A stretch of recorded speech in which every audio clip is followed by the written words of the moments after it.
राम राम आबा. राम राम. नमस्कार. नमस्कार. कुठलं गाव आहे हे? होळे. होळे गाव. अरे वा वा वा वा. म्हणजे भोसे म्हणतात ते भोसे हेच का? भोसे होळे एकच. तुमच्याकडं टोपी तुम्ही घातली इंडियन आर्मीची, म्हणजे तुम्ही आर्मीमध्ये असणार. जय हिंद. जय हिंद. तुमचं नाव पूर्ण सांगा. माझं नाव किसन मारुती घाटोळे. हां. आणि वय किती आता? 88. आई शपथ, 88 वय तुमचं. तुम्ही रनिंग. तुम्ही आता मिलिटरीमध्ये होता तर कुठल्या सेक्शनला होता? बॉम्ब इंजिनियर खात्यात. अरे वा. आणि रिटायर केव्हा झाला? मी 75. तुम्हाला जय हिंद. जय हिंद. आता 15 ऑगस्ट परवाच झालेला आहे. आणि तुम्ही जे देशाकरता एवढं त्याग केलेला आहे आणि तुमची तब्येत छान राहिलेली आहे.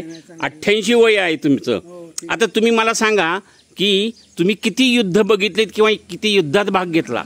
तसे गोवा मुक्ती, तिथे काही युद्ध नव्हतं, काय नाही. ते नुसतं आपलं ते जे कार्यक्रम थोडा होता लहान छोटं, गोव्याला मुक्ती, गोवा मुक्ती 1961. वाटतं डिसेंबरची तारीख असेल बहुतेक, बरं असू द्या काय.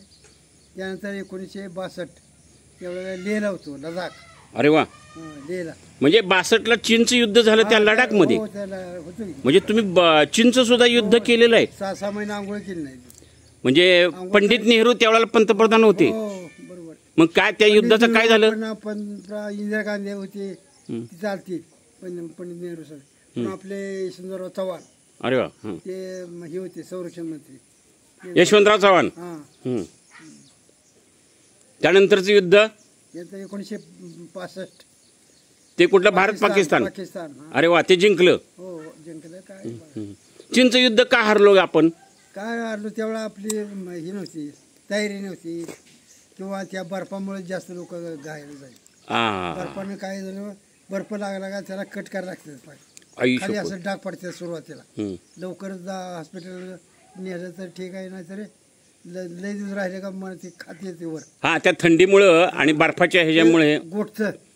हा, गोठतं म्हणजे जसं पाणी बर्फ होतं ना तसं रक्त गोठतं. आणखीन हे गोठतं.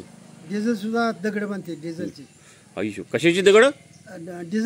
डिझेलचं. हा, आम्ही काय करायचो, पेट्रोल वाचायचं त्या बर्फावर, गाडी एखादी पेट्रोल द्यायचं.